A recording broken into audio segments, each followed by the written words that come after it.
Good morning, everyone, and welcome to the 2021 Women in Business Virtual Forum, moving forward fiercely and focused. Thank you all for tuning in today. Please grab your lunch or a snack and get comfortable because we have an amazing lineup of some of our region's finest female leaders here to deliver some impactful and empowering messages. Our Women in Business Council has been a staple of the Pocono Chamber from the beginning, and as times have changed, so have we. We've recently reached new heights for our Monroe County Women in Business, and it's truly thanks to this amazing council and its leaders. I'd now like to pass it over to the amazing ladies who drive our mission and vision for this community. These two have been instrumental in the success of making our Women in Business Council all that it is today. So please welcome the Women in Business Council Chairwoman, Melika Almeida, and co-chair, Emily Hauser. Thank you, Liz, and good morning, everyone. I am Melika Almeida, and I am chairwoman of the Pocono Chamber's Women in Business Council, and I also am the owner of EA Wedding Planner and Illusion Events. I'm so excited to be here with all of you today, and I can't believe that this is our very first Women in Business Forum, virtual forum. We have certainly been missing and seeing everyone in person, but are excited to be together again very soon at the Chamber of Commerce's Luncheons and Mixers. In just a bit, we will be hearing from three incredible panelists who are all local to our Pocono community, as well as our remarkable keynote speaker, Ashley Russo, president and owner of ASR Media Productions. And hello, everyone. I am Emily Hauser with the Heberling Insurance Agency here in Stroudsburg, and I'm so proud to be your Women in Business co-chair. I would like to take a moment to thank our attendees who have donated to our Women in Business Scholarship Fund, and a portion of today's event proceeds will support this year's scholarship awardees. So this scholarship is for both high school female seniors in the pursuit of higher education, as well as women currently in the workforce looking to continue their education with a desire to assist other women in reaching their full leadership potential. So our council is now accepting applications for this year, and a copy of the applications can be found in your event recap email following today's program. Enjoy. Thank you, ladies, and hello, everyone. I'm Mike Marino, your Pocono Chamber Assistant Vice President, and I'm so glad to be here with all of you today. Before we dive into today's program, I would like to recognize some of our amazing community partners and event sponsors. Because of their support, the Chamber is able to continue to provide relevant and important updates to our community, both in person and virtually. Thank you to our today's presenting sponsors, St. Luke's University Health Network and Lehigh Valley Hospital Pocono. I would now like to turn it over to Elizabeth Wise, President of Lehigh Valley Hospital Pocono, to offer some sponsor remarks. Thanks, Mike, and I'm very proud to be a sponsor for this event. I also serve as the Vice Chair of the Pocono Chamber of Commerce, so just thrilled to be part of this program. Just wanted to tell you that recently I'm very excited to announce that we will be doing a mass vaccination event tomorrow at Pocono Raceway from 8:30 to 5:30.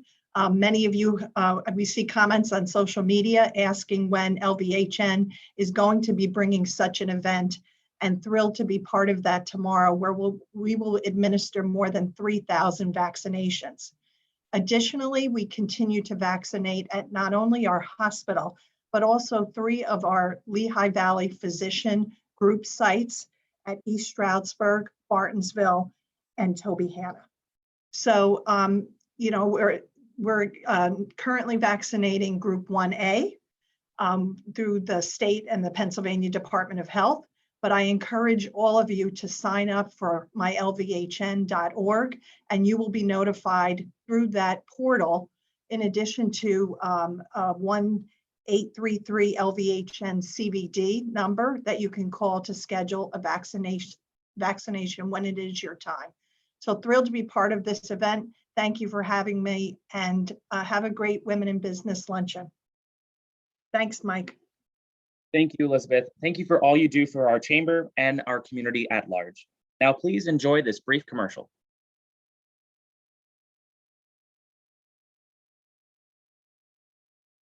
I never expecting that was my heart. It's a very technical operation. It's an open heart. We're in the Poconos, so the fact that you guys saved my wife's life, it's amazing. In healthcare, we've shown many, many times that if you have a caring partner, it's a lot easier. When we had the need, you guys answered the call. They're best there.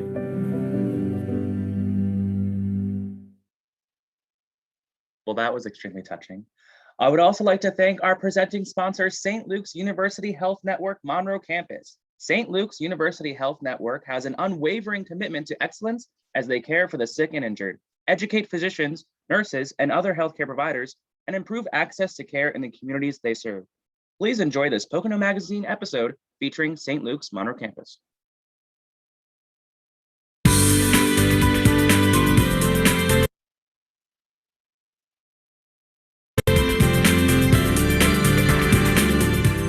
February is the month of love, so there's no better time to talk about the heart, specifically heart health.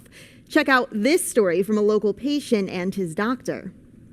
60-year-old Perry Singer suffers from Barrett's esophagus. The condition causes frequent chest pain and intense heartburn. It almost takes your breath away. In early November, Perry felt off and thought he might be having another attack. But this time it was different because the pain wasn't localized right here in the middle of my chest. It was kind of like across my chest here. It was a different pain and up underneath my arms. The next day, Perry had a previously scheduled appointment for blood work at St. Luke's Monroe campus. And when I came into the hospital, the lady said, "Oh, you're all right?" She's like, "You don't look so good." The normal appointment became anything but. Doctors confirmed Perry had a heart attack. Within an hour, he was brought to this room and had several stents put in to correct multiple blocked arteries. I couldn't believe it. Dr. Vidya Panavpur, also known as Dr. P, is Perry's cardiologist. The heart attack is what we see typically people are worried about. Dr. P says common signs of heart attack include heaviness in the chest and chest pain spreading to the arm, neck, or jaw. But it's not always that simple. Some people may not necessarily have those classic symptoms of chest pain. They could have dizziness, they could have profuse sweating, they could be short of breath more than usual. People who have high cholesterol, high blood pressure, diabetes, are overweight, or smoke are most at risk. Family history plays a role too. And yes, anxiety and stress can precipitate or increase the chances of you having a heart attack. According to the CDC, someone in the U.S. has a heart attack every 40 seconds. That means every year about 805,000 Americans experience a heart attack. And about 1 in 5 heart attacks is silent, meaning the damage is done, but the person is unaware. Since symptoms are different for everyone, it's important to call 911 or visit the hospital right away if something doesn't feel right. Every minute you're losing, or every few minutes you're losing, part of your heart muscle is not getting blood supply. Dr. P says every second could mean the difference between life and death, as Perry learned. He told me if you didn't come in, we would not be standing here talking. You would have died. But 2 months later, Perry is already back to work delivering propane and woodworking, one of his favorite hobbies. His new routine includes medication, diet, and exercise changes. Small adjustments, he says, in exchange for the gift of life, thanks to the team at St. Luke's. It was amazing. St. Luke's, I just can't believe the level of care. I got phone calls when I got home from the doctor, the surgeon, the nurses that took care of me while I was here. I just couldn't believe it. Who does that? I'm lucky to be here,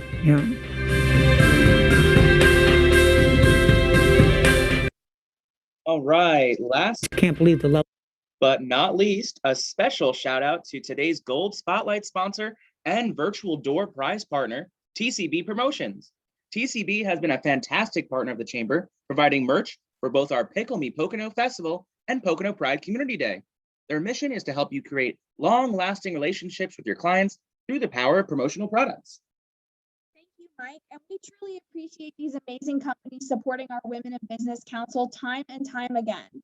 So now it is my pleasure to turn it over to our three amazing panelists today. Each panelist will deliver their unique messages, and once they're all complete, we'll open the floor to questions. Our audience members are invited to submit their questions in the Q&A box on your Zoom toolbar.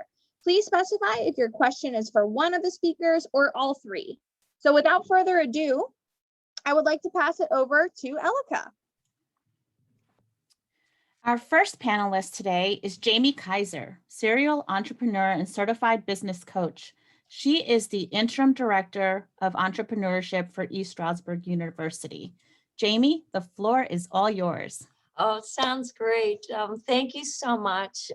Good afternoon, everybody. I really miss seeing all of you and just looking forward to when we can all get together again in person. I had the opportunity of speaking with you a lot in August and talking about motivation at that time as well. And since then, since that time, you know, the question that I just keep asking myself all the time is this. You know, these last couple of months in particular have been so challenging and full of uncertainty and fear and trauma, but yet also opportunity. So, you know, I'm not sure where each of you are today, but I suspect that we're all in one of three places. We're either very motivated, you know, excited about the opportunities that await, you know, as a result of where we're at today. Stressed, you could be very stressed, you know, anxious, again, dealing with the uncertainty, panicked about a couple of things, not sleeping at night, or else you could be completely unmotivated and completely burnt out. And what I wanted to talk today a little bit, I'm going to, you know, toward the end, give some information and tools in terms of how to keep motivated. But I wanted to most importantly talk about burnout a little bit because it is a very serious and dangerous thing. And I know some of our other speakers will be talking about, you know, work-life balance and ways to manage your stress. But it's really important to acknowledge and understand where you're at right now. You know, are you feeling stressed? You know, stress is more of like, it means too much. You know, you're dealing with too much pressure, or, you know, you're feeling this urgency and this hyperactivity. You're feeling maybe a loss of energy a little bit. Again, the damage that you're feeling when you're stressed is primarily physical. This compounded stress, if you're not aware of it and you're not managing it and you're not committed to reducing that stress, it can be compounded and it will lead eventually to burnout. And burnout is real. It's a gradual process. You don't wake up just one day and you're burnt out. So it's really important, you know, when you are burnt out, where stress is too much, burnout is not enough.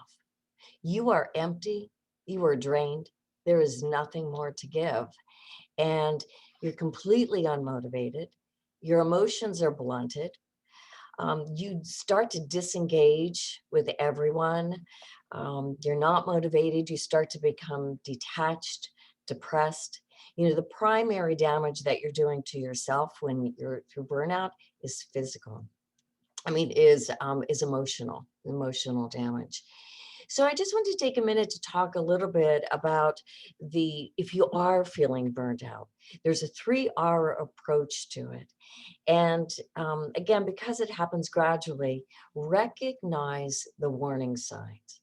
And the warning signs of burnout are feeling exhausted all the time, and not just exhausted, but literally in your soul, the tiredness is so intense. You start to withdraw from responsibilities. You isolate yourself. You become cynical and develop a negative attitude where maybe that wasn't your way before. You become incredibly unmotivated, and you start to see changes in your appetite and in your sleep patterns. So if you start to see these warning signs, they will gradually, if not addressed, will eventually turn into a full out. And I know people who have been in burnout and they've been out for years. I mean, it can take years to recover from a true burnout situation. So the second part, first was recognize, the second is recover. You need to invest time to undo the damage that's been done. So rest alone is not enough. I mean, sleeping is not going to resolve your burnout. You've got to take a break from social media, which is really tough in this day of Zoom.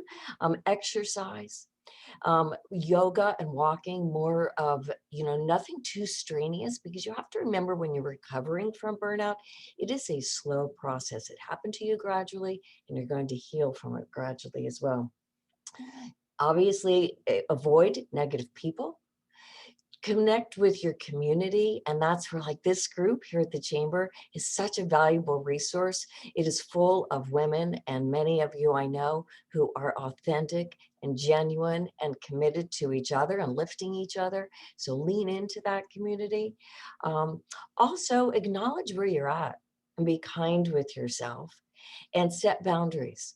So eventually you will recover. It's going to take some time. So again, prevention and recognizing the signs is critical in the beginning. And then to rebuild. Once you're starting to feel a little bit more like yourself and starting to get motivated again a little bit, you will be creating a new life. Create a life where you integrate more joy into your life. Make sure you're doing what you love. If you need to let go of some people in your life or situations in your life or a job or clients, whatever that is, or if you even want to start a different type of a business, you need to put the systems in place to keep yourself mentally, emotionally, and physically healthy again. And again, always be mindful of the signs of stress. Again, if you're starting to feel overwhelmed, anxious, all of that, the sweaty palms, the 3 a.m. sweats, all of that, do something about it then. Do not let it go that far.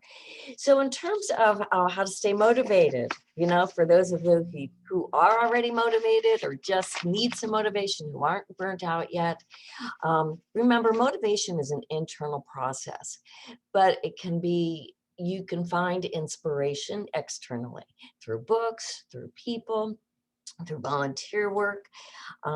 Stay focused on your goal, establish benchmarks and rewards for yourself. Be mindful of how you're using your time, avoid distractions. Know the times of days that you're in flow mode. For me, I'm a 10 to 6er. I'm in a real flow from 10 to 6. So I do my best work during that time. Pay attention to your habits and change those that aren't working for you. Take a look around at the 5 people you spend the most time with. That is really important because they are influencing you on so many levels. Laugh, and continue to grow and learn, particularly in your industry or whatever your interests are. Invest in yourself that way.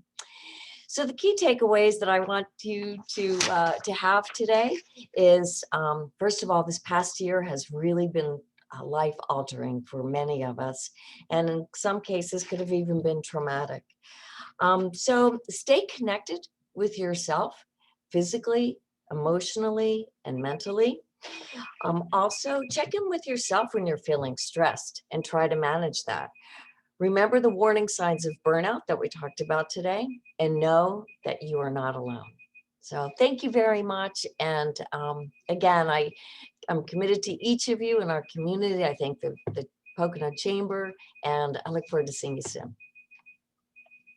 Thanks so much, Jamie. Sure. I would now like to introduce Melissa Miller, president of TCB Promotions. And for those of you who don't know, TCB Promotions is actually nationally certified through the Women's Business Enterprise National Council. So go, Melissa. All right, everyone, please welcome Melissa. Thank you, Liz, and hi, everybody. I want to thank you all for sharing your time with me this morning and coming out. Special thanks to some friends that are outside of the community that have joined. So special thanks to you all. So when I was approached to speak on this panel, at first I thought, how can I possibly talk about boundaries and work-life balance in 7 minutes? Well, luckily for all of you, I can talk fast and I can get as much as I can out there in this time that you guys have given me. I am pretty much known for wearing my heart on my sleeve. I am who I am. When you see me and you talk to me, there's only one version of me. You get what you get. So I would say I hear a lot of times from friends and colleagues and coworkers and such, I don't know how you do it. How do you do it? How do you do it all? And I guess the first answer I'd say is because we have to. So that's number one, but that doesn't share with you any of my tips and tricks that I've picked up along the years. So I'm going to share 3 things that I would say are in the top of my resource list of how they, I'm looking at my time, make sure I don't go over, of how I do it, how I keep boundaries and how I have work-life balance. So first would be to find out what your personal priorities are. I watched a TED Talk recently about asking people how to make toast. And you think that you'd get back one answer. Put the bread in, push it down, put the butter, jam, what have you, and you have your toast. But actually, it was funny. And if you get a chance, YouTube it, check it out. You came back with all these different ways because people are so different and people have different priorities. But as different as we are mostly the same. So do this, take a moment. If you want to put it in the chat, go ahead and do that. You'll be shocked. And write down what your own personal priorities are. And I did that before I logged on today. And my number one priority is my faith, my family, my business, my community, and my health. And looking at that, I was like, wow, I got health last, but it's up there and that's my personal priority. And I noticed that where we spend our time shows what our priorities are, but put the list away for 2 weeks or however long you want. And then come back and look at your list and think about those 2 weeks. Did you spend your time on those priorities or were you all over the place somewhere else? Because boundaries are there. If you are spending your time on your priorities that you identified, really kind of define yourself, then you probably will feel a great sense of work-life balance because you are meeting your own personal needs. But so often we look and we say, wow, I spent X amount of time on this, this, or that, and none of them ranked in your top priorities. So think about that. So we ignore what we insist is important. So we say, oh, it's so important to me that I make sure I work out. And then you look back at the week and you didn't. Well, then you need to readjust where you're spending your time because life isn't going to suddenly get less demanding, at least not now anyway, maybe sometime. I don't know, when I'm on the beach somewhere. And I said something recently and I can't stop thinking about it. It's your actions define who you are, not your words. So you can say that these are your priorities and these are your boundaries, but unless your actions aren't backing that up, then it's just not true. So you want to pause, write it down, come back and take a look at it. And I would say that I do that from time to time. Maybe that's nerdy and dorky, but that's whatever, that's true. You know, it's funny. I was thinking about whether I show this to you guys or not, but I had a client reach out to me about boundaries. These are these lanyards we did, branded. And what they are is to wear when you go to an event with COVID. And the red lanyard means that you want to keep distance. The yellow lanyard means that you're okay with talking or elbow bumps. And the green means you're okay, you hugs and high fives. You're ready for that stuff. Boundaries really clear and outlined. They know what they are. We can see them clearly, revisit them, look at them again, look at your priorities, and then you make sure you're following those. My next, how do I do it, is do you make promises when no one asked you to? Until I read this, I did it all the time. I made a lot of promises. I contributed to my own sense of anxiety by saying, oh, I'll call you later today. I'll get it to you by the end of the day. I'll get it to you by next week. A lot of times giving myself deadlines that no one even asked me for. And no one was expecting it by next week. They just wanted my best effort, not so much pressure, put so much pressure on ourselves. And when someone said that to me, I don't even remember who it was, I thought, I'm not doing that. But then when I brought awareness to it, I realized I was. And I'm feeling like I don't have enough time for my life and my work, and I have all this stuff to do. And a lot of it I couldn't believe it was self-imposed. But once it was brought to my attention, like I'm hoping I'm doing for you guys today, I stopped. Some of the advantages of that was I had more balance. I saved a lot of time and energy, a lot of mental energy. A lot of what Jamie said was resonating with me because it ties back to this. Lack of time is the most consistent complaint I hear of work-life balance. I don't have time. But when you make fewer promises, you have more time to do what's relevant. And then when you do make a promise, it'll mean more to you. It'll mean more to the people you make it to, because you're going to keep that promise, because you limit how many you're making. You limit how much time you're putting on yourself. And last is take breaks. So I was reading a book, and there was a CEO of an engineering firm who looked at how many buildings the company was making in a year. And they built 3 buildings in year 1 with 2 breaks per shift. So he said, get rid of breaks. And then they only built 2 buildings. So he's like, whoa. So then he upped it to 5 breaks. No, 3 breaks, sorry. And then they built 5 buildings. So more breaks built more buildings, because we need our breaks. We need to take a minute to reset, calm down. If you say you don't have time for a break, that's not true, because the more breaks you take, the better you'll be. You will save time. You'll make less mistakes. You'll feel less worn down. You'll be more patient with your coworkers and your friends and your family and yourself. You can be more attentive because you're reset. And I'm not talking like 20 minutes. I'm just saying 2 minutes, 3 minutes, 5. Your listening skills suffer when you're worn out. You get so stressed that you're not listening and you feel like I have no balance. And then over time, I would believe that the effects of that get worse. I don't know a lot about this topic, but I know I've heard people not taking their vacations is hurting them. HR is starting to force people to take their vacations because of the research done on the value of taking those breaks. Just a few minutes. It's taken me a long time to learn that more isn't always better. More work, more this, more that. No, limit it, less time. And I would say that of all the things I'm telling, so just to recap, so what are your priorities? Set those, revisit them, and make sure that the things you do go back to what those priorities are, so that you feel, like Jamie said, in your soul, that you have balance, because you're spending your time where you want to spend your time.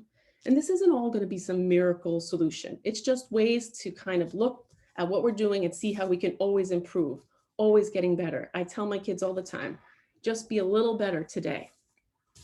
Don't give yourself unnecessary timelines. Save it for when you have real ones, real deadlines, and then attack those and take your breaks, even if it's a minute, 60 seconds, I don't know, whatever you can do. Start small. And now I'll take a break and I'll let my next speaker go, but I will just remind you guys, be kind, be the light, be there for one another right now. It's not an easy time. Just take a minute to practice kindness. And if anybody needs me for anything, I'm only a phone call or an email away. Thank you so much for your time. I hope I've shed some light, and I look forward to seeing you all in person again. Thank you. Thank you, Melissa. That was wonderful. And thank you, Jamie. Thank you both.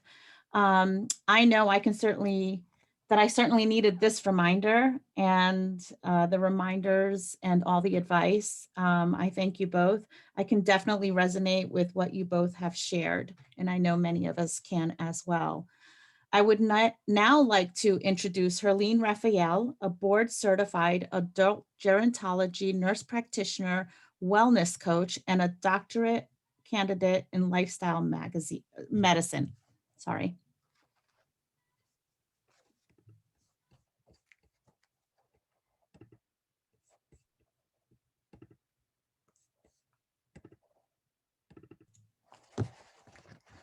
Good morning, Liz. Good morning, everyone.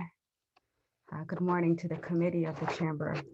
I'm very excited to be here this morning to present this much important topic to myself and to you all.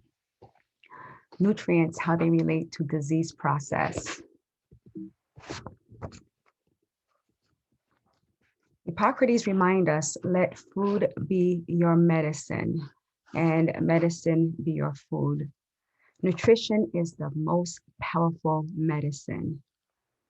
Food has the ability to interfere with our biology at every level, to the basic level of life, the cell, even into the DNA that possesses our gene expression. Food is our body's fuel. We can't live without it. If you want a whole healthy body, put in real food. That's the most important aspect since human beginning of time. The World Health Organization estimates 2 billion people suffer from low nutrient intake of one or more of the essential vitamins and minerals.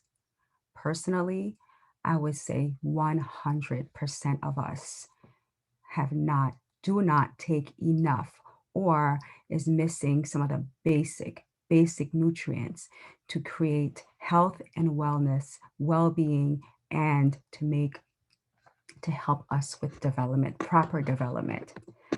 Let's go into some basic definitions. Nutrition. Nutrition is critical. It is a critical part for health and development. It's the process of providing or obtaining the food necessary for health and growth.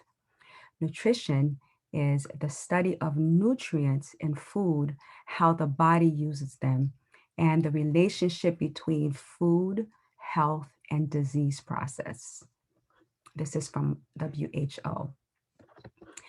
Nutrients, on the other hand, are substances required by the body to perform its basic function.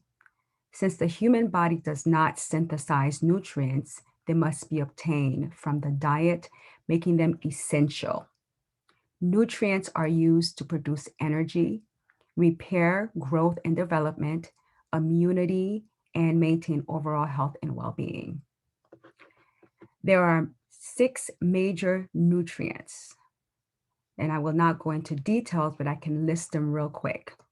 The macronutrients, they include our carbohydrates, lipids, proteins, and the micronutrients includes our vitamins, known as the water and the fat-soluble vitamins, and our vitamin C, vitamin A, D, E, K, and all of the B's that you're familiar with.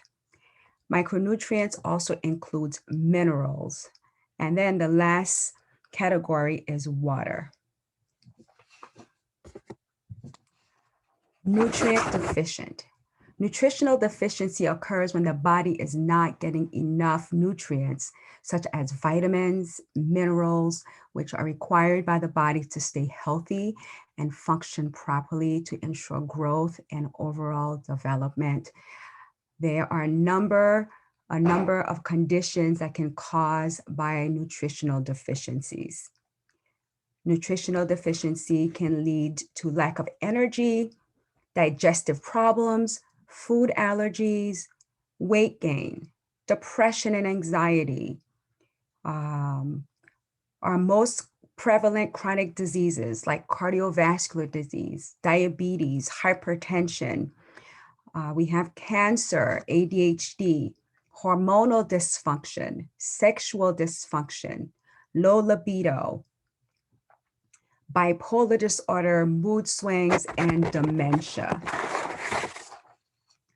Some of the causes of nutrient deficiency includes too much stress, lack of sleep, not enough exercise. We are chronically inflamed. We're exposed to hazardous toxins and chemicals that our bodies don't know how to process. Plants that are treated with pesticides, crops that are raised with soils that were nutrient depleted. We eat on the go, packed, processed, high fructose processed meals with trans fat, high fructose corn syrup. We eat on the go, packed, processed, high fructose meals, high of fructose, trans fat, corn syrup, and all the chemicals that are utilized for the food to be preserved. And these are the reasons why we are nutrient deficient. In other words, we are not eating enough nutrient-based foods. Steps to optimize your nutrient intake. So what can we do? How can we improve our nutrient intake? Because we've learned that from the beginning that we're stating that nutrients or nutrition or the food that we eat has the ability to interfere with our biology at the basic level of life, into the cellular function, into our genes. Like the research is showing that food has the ability to even alter our gene expressions. It has the ability to flip the switch. So in other words, if you had genes for diabetes, for example, if you optimize your nutrient intake, the food that we eat can become our medicine to alter that genetic expression so that we can, so you can ward off that diabetes. And so steps to optimize that nutrients. Because we know that the food, the biochemical pathway of nutrients are associated with high intake of dense base quality of vitamins and micronutrients, we want to encourage you to eat whole, real, fresh, organic, unprocessed foods. In other words, if it comes in the box, if it's packaged, we want to encourage you to avoid it. We want to encourage you to combine foods that are high in vitamin C with iron so that we can increase nutritional absorption. Eat foods with plenty of fiber. Think whole grains like quinoa, millet, brown rice, along with vegetables that are high in fiber again, the cruciferous vegetables like the broccolis and the asparagus, cauliflower, kale.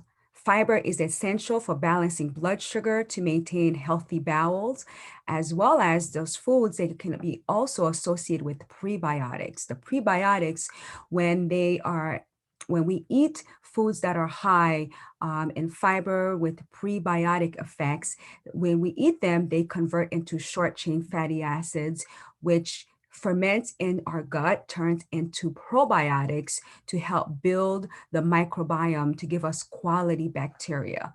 And when we eat a variety of fiber, a variety of vegetables and fruits, it also helps with diversify the microbiome. It diversifies our gut bacteria, which we know that the gut bacteria is also very important for our immunity, immune health, and our gene expression. Eat food containing omega-3 fats, which I recommend eating a healthy, dense proteins. Proteins have an abundance of healthy fats, which are also great for building our proteins, which they have amino acids that will help with again, making our muscles stronger and can be utilized for immune health. Cold water fish like salmon, halibut, you can have eggs, nuts like almonds and macadamias and walnuts. Take essential supplements. Essential supplements can help if you are not having an optimal diet. Again, we're encouraging you to eat real foods that are whole, that are fresh, local, unprocessed, without chemicals, without hormones, antibiotic free. If we consider putting all those together, we will have in our minds to avoid the pitfalls. The pitfalls would be the processed snacks, the processed foods. We will have in our minds to think again, like the CDC recommend, ladies, when we have, if we think of a plate, we fill the plate with our greens, dark greens, with some grains, some legumes, some beans, some nuts, fresh herbs. This would guarantee to give us a pack micronutrients full of vitamin and antioxidant minerals, which is vital for immune health, disease prevention, and growth and development. Thank you.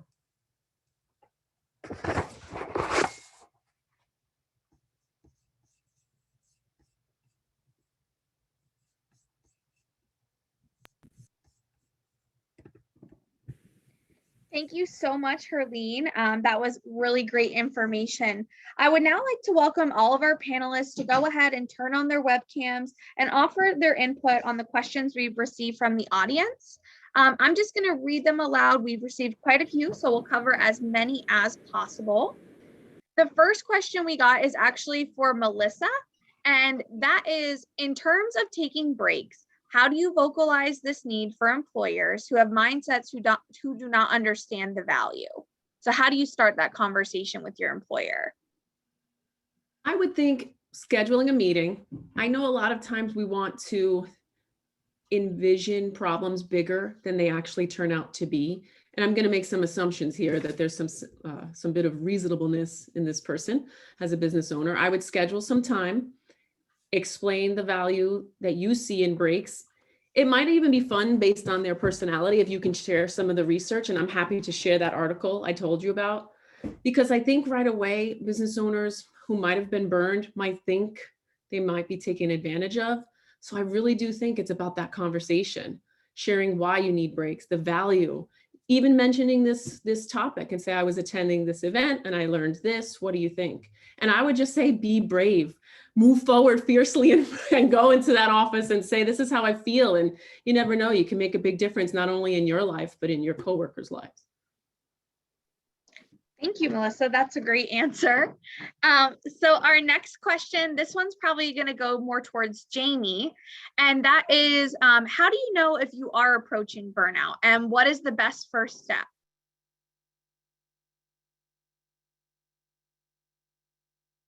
I'm muted there. Sorry about that.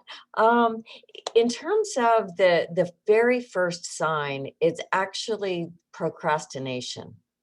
That when you're starting to procrastinate and you're not wanting to engage with people, those are the first signs that you need to really be paying attention to. And to counteract those, again, I would reach out to a friend or someone that you can trust. And again, remain committed and mindful of your body and check in with yourself. Thank you for that. So next one is for Herline, and that is, what are some ways that we can take small steps to eat the right foods, and where do we start? Great question. Where do we start? We start perfect by acknowledging that we really want to be motivated towards feeling healthy. So the first step is, again, I want to feel healthy. I want to feel better.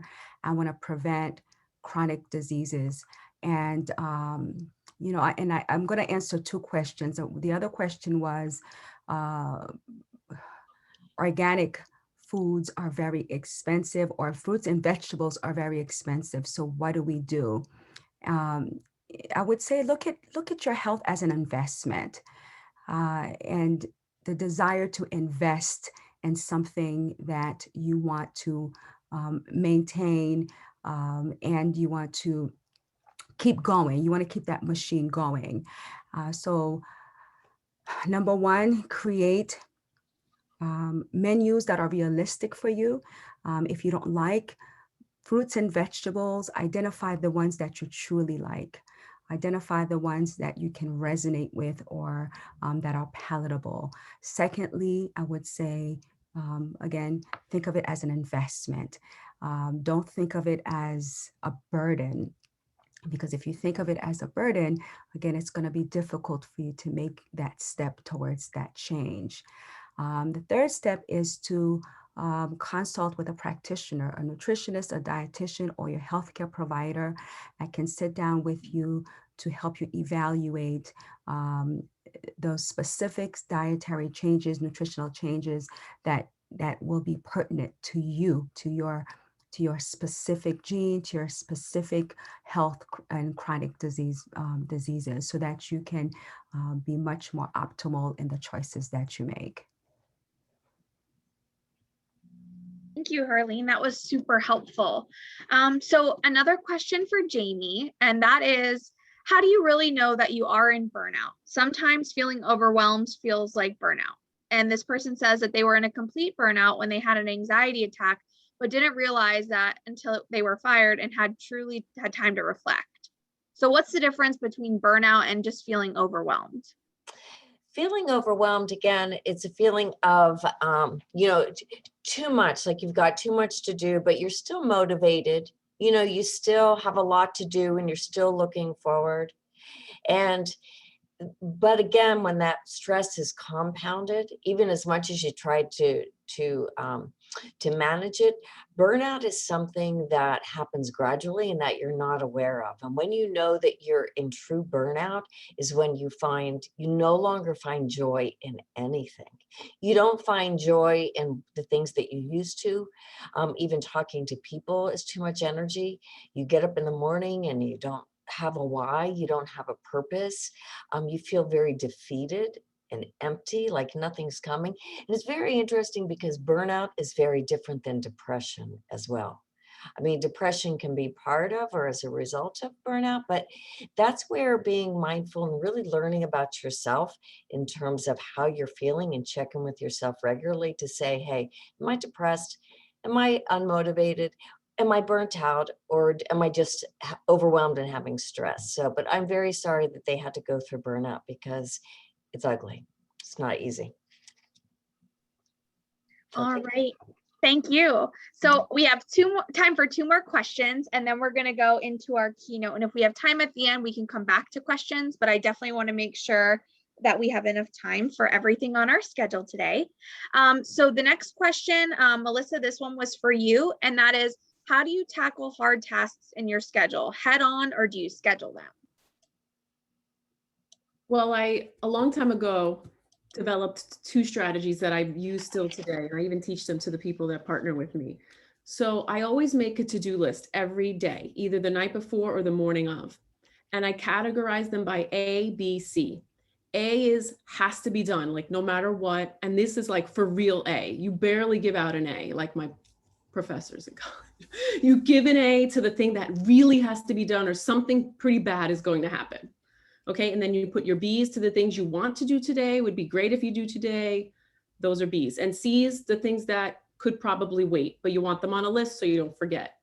So generally those hard tasks are the A's. And I always do my A's first.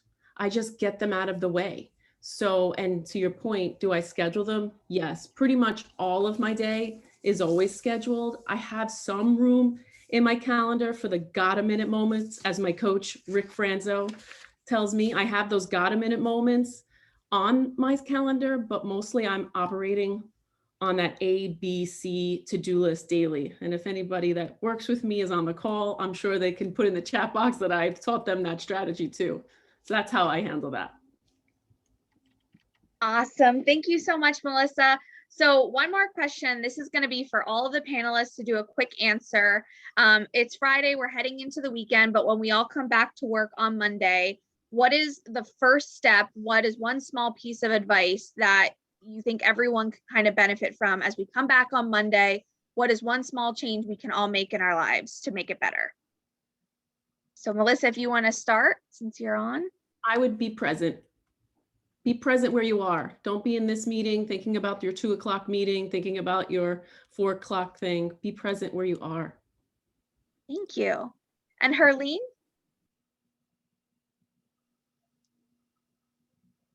Or Jamie, either one. If she's unmuted, I'm there you unmuted. go. Sorry, Go ahead. there you go. I love the mug. Make a green smoothie. Start with a kale, a green apple, a little bit of blueberries, some almond milk to start your day, and that will give you a morning light bulb with full of nutrients and to start your day. Thank you. And I have to 100% agree with Melissa. It is really just being present and checking in with yourself. And again, making sure that you have joy and you're looking forward. And if you're not, if you're completely empty, then reach out. Wonderful. Thank you all so much. And for our attendees today, we will be sharing all of the information for our panelists. So if you want to reach out with some more questions, you are welcome to. Also, please be sure to check the virtual program for a full bio on all of today's panelists and keynote speaker. So with that, I will turn it over to Elika. Thank you, Liz. And thank you to Jamie, Melissa, and Herline. I truly enjoyed it. Got so much from your advice. And it is now my pleasure to introduce today's keynote speaker, Ashley Russo. Ashley is the owner and president of ASR Media Productions. She is a 4-time Emmy Award-winning executive producer and host of the Peak TV and St. Luke's Health Now. She's deeply committed to her community and serves on boards all across our region, including the Greater Lehigh Valley Chamber of Commerce. Ashley, thank you so much for taking the time to join us today. We are so excited to have you. So welcome to the virtual stage. It's all yours. Hey, everybody. It's so great to be here. Thank you so much, Jamie, Melissa, Herline. Amazing presentations. I took notes. I have notes that I'm going to reference not only for myself, but hopefully during my presentation today. I hope you guys are all doing well. The sun is shining. Warm weather is upon us. Spring is here. That should be hopefully lifting our fog and making us able to focus and feel fierce and ready to move forward in this sort of crazy new world. And I hope the veil is lifting for all of you. So I'm excited to be here. I wanted to share a little bit of a presentation today. So we will, let's see, this will stop. Yes, I'm fine with that. We can continue. You guys are good? We're going to talk about being your best self. This is sort of our tagline at ASR Media, and it's the goal of the Peak TV for us to help inspire people to be their best selves. And we do that in a variety of ways, but mostly through sharing stories that we hope inspire people.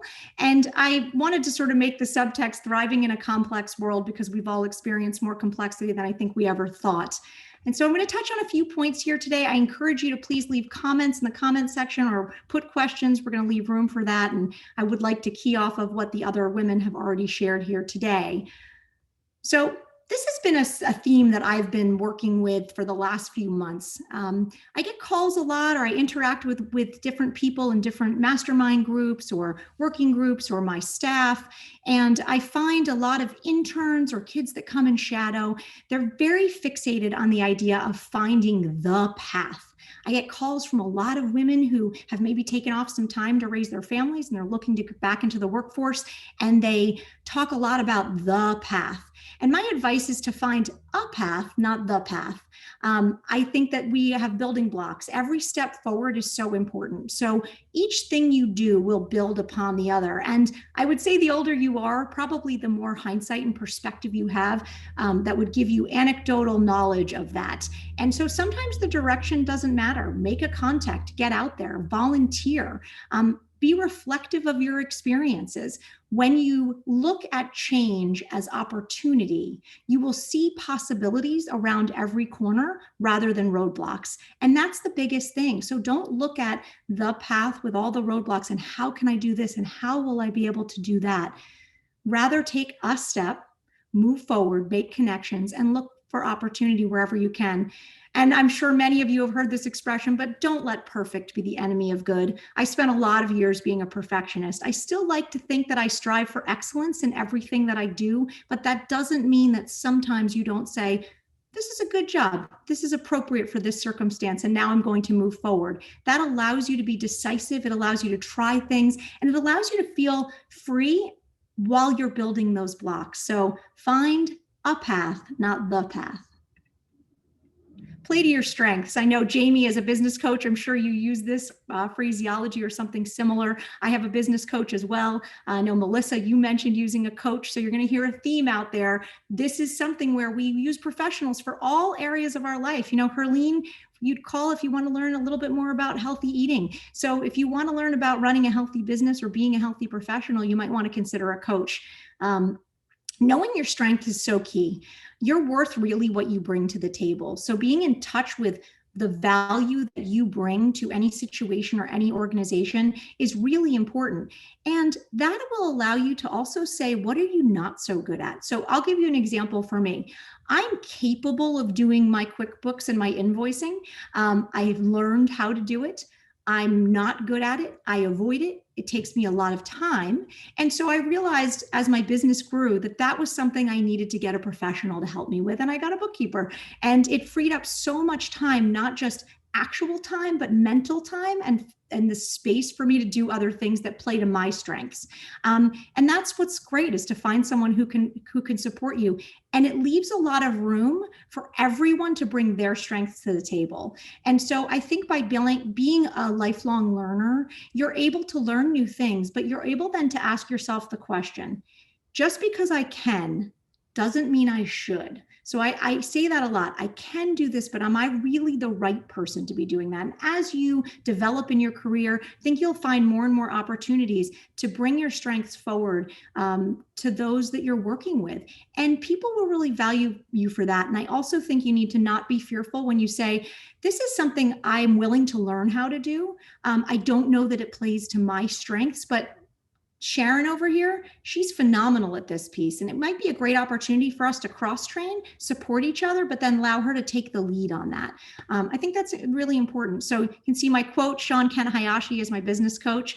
Inspiring leaders uncover and address their own blind spots, encourage everyone on their team to do the same, and intentionally build teams that authentically support each other. So the intentionality that leads to authenticity is so, so critical. I know, Melissa, you talked about authentically, you are what you are. I'm the same way. And I think when you bring that authenticity and sense of self to any situation, you give other people permission to do the same thing. And that's when I think kind of the great stuff starts to happen on a team. We talked a lot about time management, so I'm going to just give this a little bit of a different twist. I know that Melissa, you talked a lot about this. My coach uses the 168 hours in a week model. We all have the same amount of time. So when those of us who tend to do a lot get the question, how do you do it all? I think that prioritization is really key. And I love the ABC. I do that through the hours in a week. So the very first thing I schedule every week is my exercise time. It forces me to do it when it's in my calendar. I don't think about it. I roll out of bed, throw on my sneakers, and log into the Zoom and get it done. So that's the first thing that goes in. The second thing that goes in is family time. So a date night with my husband, something we're doing with friends, things my kids might need or that I'm doing with them, that goes in there. Then my standing agenda. So I have direct reports. I do one-on-one meetings with them. I have a management leadership team meeting every week. I have a strategy meeting every week. So those things go in, my coaching goes in. And then I have that room around the things that come up, something that a client may need, something that a friend may need, the dog gets sick. And so it builds around that. So that's how I prioritize my time. But I do keep it. I love, Melissa, you said that, you schedule your time. I schedule my time. And when it's hard, when it feels hard, sometimes that could mean that you're close to burnout and you're avoiding things, as Jamie recognized and said. It could also mean that it's not playing to your strengths. So sometimes a task, so for me, invoicing would really probably only take about it probably takes my bookkeeper 2 hours a month. And in my mind, it was taking like 10 hours a week because it felt so big and overwhelming. And I had this whole process I would have to go through to get myself ready to do this thing. So I would be aware of kind of the way a particular task makes you feel. And if it's hard or it's something you don't really want to do, schedule it and get it done. I know Melissa said you put it in the schedule. It's an A task. You just do it. Sometimes you don't give it so much thought and so much power over you. Maximize your day. I don't know any super successful CEO that I've ever listened to a podcast or read a book or seen an interview. They all say the same thing. they get up early. I'm sorry if you're not a morning person, but that seems to be a universal truth. So I think, getting up early and maximizing the amount you can get done if you get up between 5:30 and 6 in the morning and say 8 or 8:30 is absolutely incredible. It's a game changer in your day. It allows you to schedule the things you really want to do, whatever that is. I ride horses. That's really important to me. And about 6 months ago, I started saying I'm out at 3 o'clock on Wednesdays, but it also means I get up at 5:30 on Wednesdays, and I probably work at night on Wednesdays, but I get from 3 to 6 p.m. as time that's really important for me and my daughter. And then meetings. I know people feel overwhelmed. We're all a little zoomed out. I do think you should ask the question, can it be an email? Can it be a call rather than a Zoom? Or do we need the face-to-face? Whatever the answer is in that, have an agenda, create action items that promote follow-through. I think we've gotten comfortable showing up and having tons of chatty time. One of the things we did at both my businesses, and I run ASR Media, but I also run a manufacturing facility in Dallas, Texas. It's a whole nother story. You can check my LinkedIn to learn more. We schedule monthly happy hours or monthly team activities. So we know that there'll be this space to socialize, catch up, get together. We also do group chats. Not everybody's into using Teams or texting. That works for us, but it's a great space to kind of keep up with each other. And of course, my staff at ASR is pretty young, so everybody's really into their Instagram story. And so that's another way for us to sort of know what everybody's doing and support one another and cheer them on for fun stuff in our life. So I would say if you've got a meeting, if an email becomes 10 emails deep, I would suggest you stop, call a meeting and say it's 15 minutes. We're going to do this. We're going to create action items and we're going to have follow through with a timeline. Don't allow it to just spin out of control. So that's one of the ways I manage the time. If it's a 15 or 30-minute meeting, we go in and we say, it's great to see everybody. Thanks for joining us. Here's the agenda. Here's the purpose. Let's talk it out. Here are the action items. Here's the timeline. Have a great day. It's amazing how much time, and you feel badly a little bit at first with that, but I will say, I think people really, really appreciate it, and it makes you incredibly efficient. All right. Think big, act small. I love this quote from Nelson Mandela. I never lose. I either win or I learn. I am sure that you guys have all heard that and hopefully use it. But the first thing is you need to be kind to yourself. And the panel mentioned this. We need to have empathy and kindness. It matters. It's really important to figure out situations where you need to not only have empathy and kindness to those that you're with, but I think it starts with yourself. This is a concept. I've been using the word grace. For some reason, that word really resonates for me right now in my life, and it's having grace on myself. Again, that sort of perfectionist nature that I've been so comfortable with for so many years and working on that. What's helped me is my daughter. I have a 16-year-old daughter. She is amazing in every way. She has taught me to see the world completely differently. She couldn't be more different than me. We think totally differently. We're completely different DISC profiles, if anyone's familiar with DISC. We communicate differently. We hear and see the world differently, but by having empathy and understanding and attempting to know where she's coming from and vice versa, we're learning a lot from each other. And so parenting her has probably taught me more than anything else in life. It's hard. She's a 16-year-old girl, but I think by being kind to myself, there is no perfect parenting. There is no perfect leadership. It's growth. The other thing is dreaming big. We say a lot that you need to work on your business and in your business. And anyone who's a business owner on here, or even if you own a project plan or you own accounts, you know how hard it is to work in your business, the day-to-day, the tasks, the things that fit in those hours, and then to take the time to really think working on your business. What are the steps towards your vision? So it's important that you're intentional about both sides. And to me, part of that is looking at every interaction as a building block, knowing that you are looking at it from the vantage point of how is this working for me and the situation in the moment, and where could this go? So I always say never burn bridges, never think that someone is less than. Never think that someone doesn't deserve your kindness, your smile, your interaction. The amount of times that someone I have interacted with as the receptionist somewhere or a waiter or waitress somewhere that has come full circle somehow professionally, I can't even count anymore. And the world just seems to get smaller and smaller. So I feel like these things all tie together in the way in which we interact with the world around us. And that's where that kindness and empathy really comes in an important and significant way. People ask me all the time in interviews and in interactions about failure. This seems to be a big thing. I think in having kids that have gone through school, we're conditioned as a society to think in terms of, did you pass or fail that class? Did you get an A?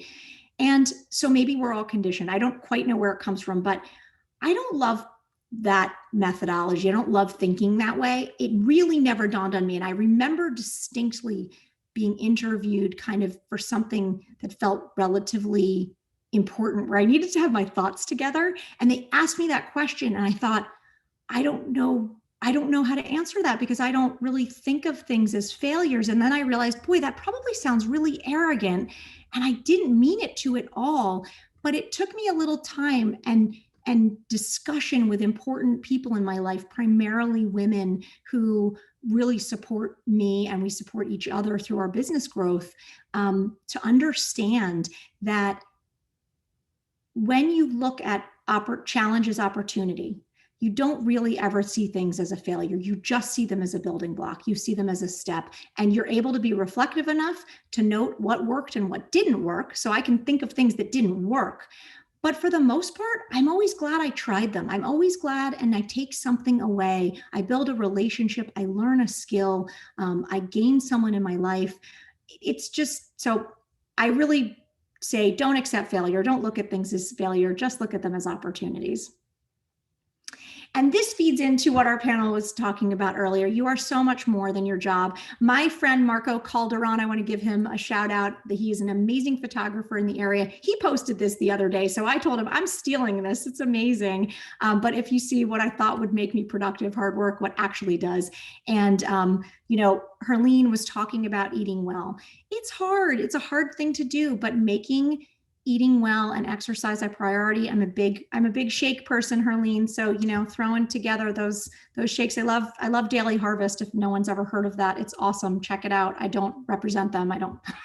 Although I would, no, I don't. But, they make it really easy for you to eat healthy and get the right kinds of fruits and vegetables in your body. And sleeping well. I'm not a great sleeper. I'm obviously type A. I'm sort of high strung, just a little. And so my brain it's very hard for me to click my brain off. So I figured out that things like exercising in the morning, eating well through the day, tons of water. I drink 75 ounces of electrolyte water a day. And I do it while carrying 25 ounces around. And I just do one in the morning, one in the afternoon, one in the evening. And taking time for my family, scheduling my time. We need to be the best versions of ourselves by putting ourselves in a position to do that. And so developing who you are, finding what brings you joy, getting in touch with your emotional side, your spiritual side, your physical side really is so important. And I know we all say it and we say it in different ways. It's when you take action that it starts to manifest in a really meaningful way. And it's not a diet. It's not a fad. It's not joining Peloton. Although Peloton's awesome. It's not any of those things. It's taking the small steps. And for me, that is a scheduling issue that hold myself accountable to that. And then I just would say, lastly, community and giving back is so critical. I'm really fortunate enough to have this fun podcast called Unscripted and with Russo. And I get to interview all these cool people. And every single time people talk about what they gained and what they learned through giving back and through their community experiences. So don't underestimate what you can gain. You want to develop a professional skill and your current job doesn't really allow for that, go volunteer, because I can promise you, you'll find a way to put that to use, that your skills and what they can offer you the opportunity to do in the community. If you don't know the Volunteer Center of the Lehigh Valley, I know we're talking up in Poconos, but they serve the entire region. They're amazing. They connect nonprofits with individuals and corporations and give you ways to give back. So strongly recommend that. You'll always get more than you give. And then my last point here is just to talk about inspiration. It's so important to fill your mind and your time with positivity. We have negative things coming at us all the time.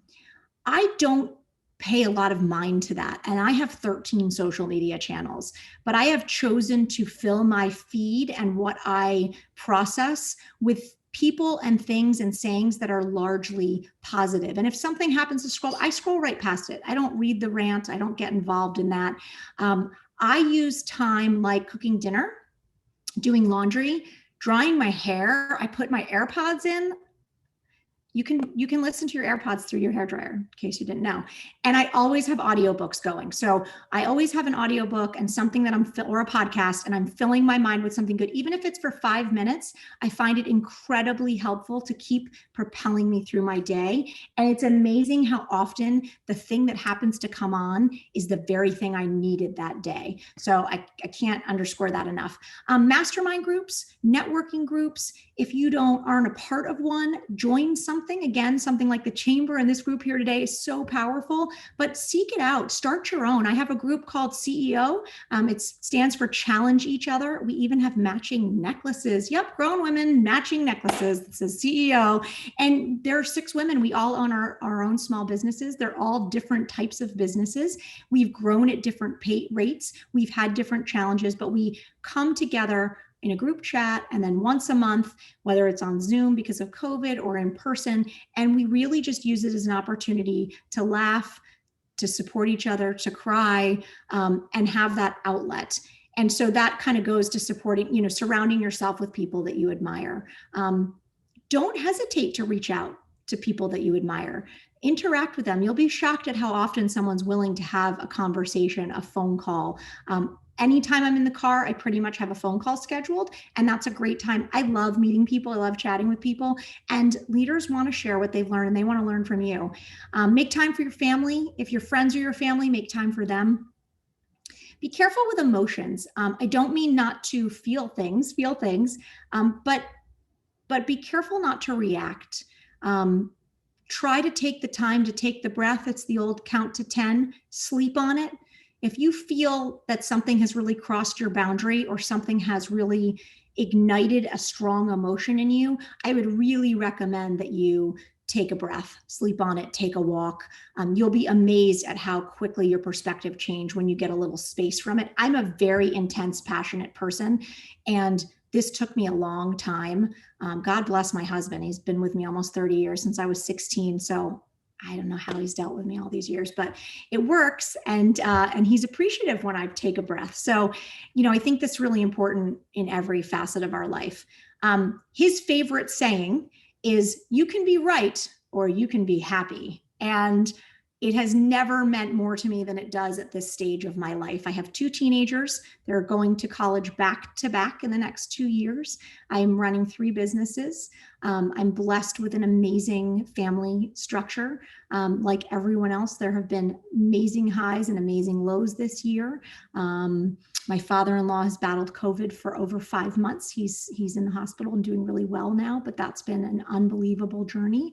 So there are just a lot of things that are going on in people's lives, and we don't know what all those things are. And so I love this stage because this saying, is because taking the high road is so hard. And I always say, when you take the high road and you get up there and you take that journey, the view is so beautiful and the air is so fresh and you are so free from the burdens of the over dramatized, over emotional situations. And honestly, I ask myself, do I need to be right? Does it really matter? Most of the time, the answer is no. And then it gives you that sense of freedom and happiness. And I saw this quote recently as well, and I really loved it, because when you're secure in your identity, you can celebrate others' successes and let them inspire you instead of threaten you. And I'm so inspired by this community. I'm so inspired by our Lehigh Valley Chamber, our Pocono Chamber, the women's business councils of both, the people in our community. And I love that. I think we live this every day, but I know all of you are in situations, all of us are in situations where we find ourselves feeling threatened or someone feeling threatened by us. You have to step back and try to embrace how you can be inspired by their greatness, because that will help be a reflection on yourself. So I think that's really important. And I hope that that's the message that I can send all of you with today. Thank you so much for having me. If there's questions or anybody wants to talk about about any of this, I'm happy to talk further. So thank you, everyone. Thank you so much, Ashley. That was incredible. We appreciate you sharing all of that today. And I just can't thank you enough for joining us. I know so many of us will be implementing your tips in our daily routines right away. So thank you truly for being here. It's my pleasure. Thanks for having me, everybody. Folks, it's time for a giveaway. Thank you to our virtual door prize partner, TCB Promotions, for providing today's prize, a Samsonite Mobile Solution Convertible Computer Slim Brief Bag, a chic solution for the modern professional. This bag features superior functionality in a timeless, lightweight style. And the winner is Maria Frescella from By Maria Nicole. Wow, thank you so much, Mike. And thank you, Melissa, for that great door prize, and congratulations to our winner. Mike had a lot of energy bringing that door prize to all of you today. But it is now my honor to reveal a special project that the Women in Business Council has been working on for quite some time. So much time, effort, and talent has gone into the production of this project, and we are so excited to share the reveal with all of you today. So without further ado, please enjoy this special video courtesy of We See Productions.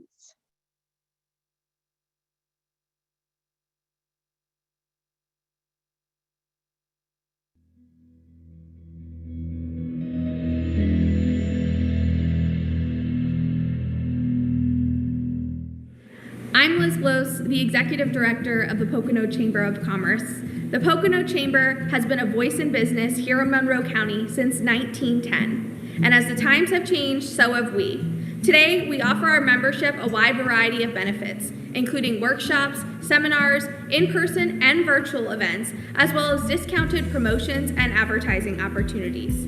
Lucky for us, we're partners with the Greater Lehigh Valley Chamber of Commerce, which is actually the 6th largest chamber in the nation. As times have changed, so have we, and our Women in Business Council continues to evolve. Currently, we're under new leadership of Melika, Almeida, our chairwoman, and Emily Hauser, our co-chair, who have continued to grow this council into what it is today. We now offer monthly luncheons, networking opportunities, and quite honestly, just an inclusive space where everyone always feels welcome. So thank you to them for dedicating their time, treasure, and talent to our council and creating the space that we all come to know and love today. On YouTube this week, it was so good. Thank you. I had so much fun with it. I'm Melika, chairwoman for the Pocono Chamber of Commerce's Women in Business Council.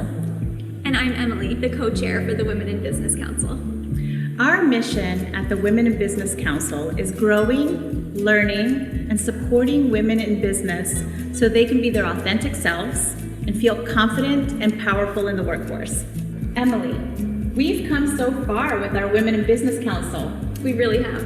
When I think about how far we've come and how far we've evolved, I feel so proud of all the connections we have made with all of the women in our community. I couldn't agree more. This council has helped me so much, both professionally and personally. There's always someone willing to lend an ear or give you some advice. When I think back to my first Women in Business Luncheon, it was 11 years ago. That is a long time ago. And the speaker at that time was so motivational. She was talking about growing your business and nurturing your business and your relationships. So she handed us a twig. And I was like, what is this? It's a tree. It was a pine tree. So I went home, rushed home, and planted that pine tree. And today it stands 10 feet tall, or a little more than 10 feet tall. It's so beautiful. Wow. So if you nurture and you grow your relationships, just like you nurture and grow your tree, it's going to keep growing. You're going to show it love and you're going to be successful. I actually remember my first event as well. It's so funny, you were actually the speaker, you were presenting, and I didn't know you at the time, and you were talking about your wedding planning business, and I remember thinking how cool that was. That's always been something that I've been interested in, and I love that movie. And so I just remember we had such a great chat, and I went back to my office that afternoon just talking about how much fun I had and how much I couldn't wait for the next event. And so here we are today, and we've come full circle.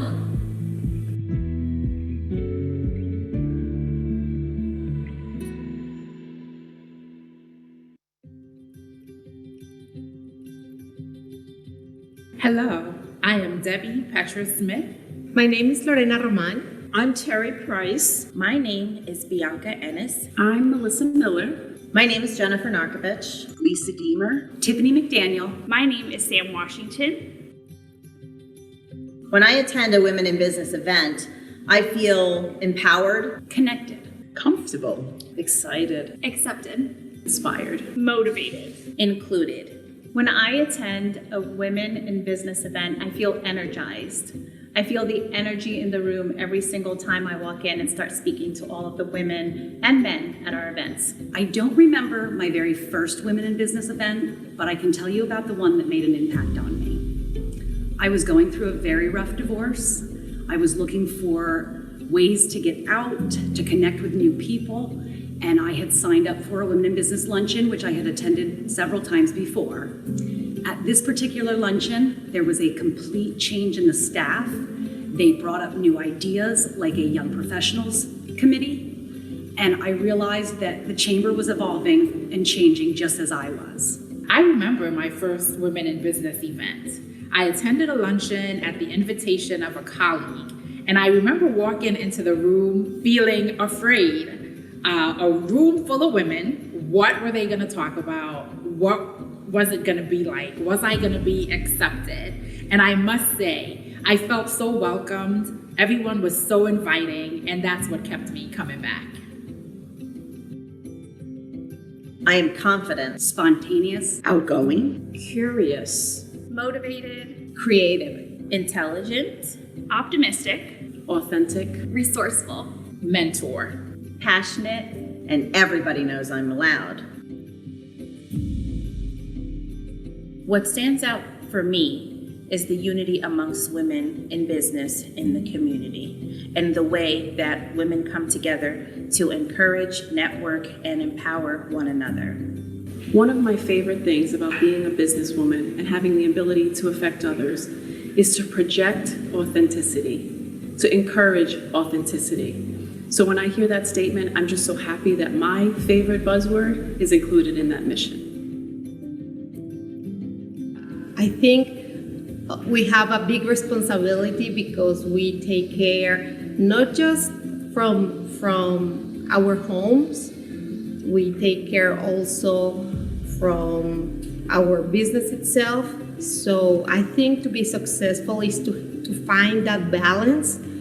That is what for myself, that is what I consider successful. I think that being a successful woman in business is the same as being a successful man in business, but you have to overcome a lot more obstacles in many cases. What I believe makes a great leader is the ability to be humble. A leader has so many needs and demands on them that humbleness is often overlooked, but it's the ability that connects with people to say, I'm human and I've learned and I'm still learning and I can help you to learn too. Being a successful woman in business means you have to have tough skin, you support other women in their journey, and you believe in yourself. To be a successful woman in business means to have the courage to take charge and be the boss ladies that they were born to be. Being a woman in business can be a little scary at times, but you can reach out to members and to those around you. You'll be surprised at how many people really want you to succeed. Being a woman in business means we wear many, many hats. Be an entrepreneur, get out and do it, and learn. from everyone else. You often see a meme that says women straighten each other's crowns. And that's out there for a reason, because we need to support each other. We need to encourage each other and listen to one another. Being a woman in business is not always easy, especially for women like myself that are in male-dominated industries. However, once you find your niche and you build your confidence, nothing can stop you. My goal as a woman in business is to inspire and motivate my fellow businesswomen so that they know they are never alone. You know, here in Monroe County, we're surrounded by so many strong, powerful women in business who really make change in our community. And I'm just grateful every day to be a part of that. I am a marketing consultant. I am a vice president, residential mortgage manager. I am a baker. I am a soap maker. I am a photographer. I am a marketing consultant. An executive director. Pennsylvania licensed barber. A video producer. Promotional advertising expert. An insurance professional. A wedding and event planner and motivational speaker. A career advisor and a relationship builder. I am a woman in business. A woman in business. A woman in business. I am a woman in business. I am a woman in business. They are women in business. And we are women in business. The Chamber continues to serve our business community, and we truly care about our membership. We thank you for joining us today and hope that you might consider getting more involved, whether that be through our committees, an event, or just giving the Chamber office a call. We are always here to help you and your business.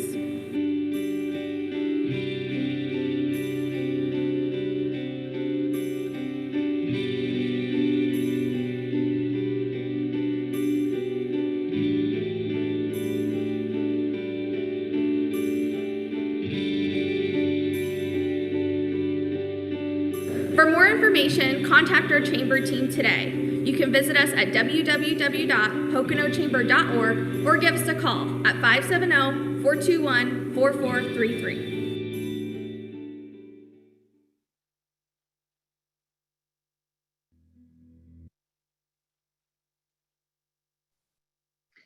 As we close today's program, we hope you feel inspired to share our message with your colleagues, family, and friends. Our goal is to continue to grow this inclusive community where we feel everyone leaves motivated and inspired. We're excited to gather in person as warmer weather approaches, and we look forward to growing our network. Thank you all so much for joining us today. Take care.